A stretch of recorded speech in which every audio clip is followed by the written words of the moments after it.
بسم اللہ الرحمن الرحیم۔ السلام علیکم، میں ہوں سمیرہ سلیمان اور آپ دیکھ رہے ہیں JNN نیوز۔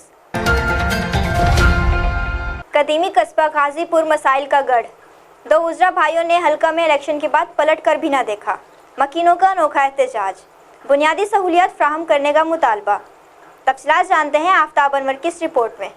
قدیمی قصبہ غازی پور مسائلستان بن گیا، ٹوٹی سڑکیں، سیوریج کا گندا پانی عوام کا مقدر بن گئے۔ ہمیشہ برسر اقتدار رہنے والے دو وزراء بھائیوں نے حلقہ کی عوام کی طرف واپس مڑ کے بھی نہ دیکھا۔ غازی پور کے سماجی کارکن اسماعیل بلوچ نے اہل علاقہ کے ہمراہ تپتی دھوپ میں گٹر کے پانی میں بیٹھ کر انوکھا احتجاج کیا۔ اہل علاقہ نے احتجاجی مظاہرہ کرتے ہوئے میڈیا کو بتایا کہ بنیادی سہولیات نہ ہونے کے برابر ہیں۔ گٹروں کا پانی ابل کر سڑکوں پر جگہ جگہ جوہر کا منظر پیش کر رہا ہے۔ کرونا وائرس سے تو ہم جب مریں گے، مگر ان گٹروں کے پانی سے روز مر رہے ہیں۔ گندے پانی سے یرکان، ٹی بی، ملیریا جیسی موذی امراض جنم لے رہی ہے۔ ہمارے حکمران 5 سال بعد ووٹ لینے آتے ہیں، اس کے بعد کہیں نظر نہیں آتے۔ یہ علاقہ وفاقی وزیر مخدوم خسرو بختیار کا ہے، لیکن جب سے وہ الیکشن جیت کر گئے ہیں، حلقہ کی عوام کے بارے میں نہیں سوچا اور نہ مڑ کر دیکھا۔ ہمیں پرانے پاکستان میں بھی بنیادی سہولیات سے محروم رکھا گیا اور نئے پاکستان میں بھی وہی حال ہے۔ اہل علاقہ نے ارباب اختیار سے اپیل کی ہے کہ ہمیں بنیادی سہولیات مہیا کی جائیں، سیوریج اور سڑکوں کا نظام ٹھیک کیا جائے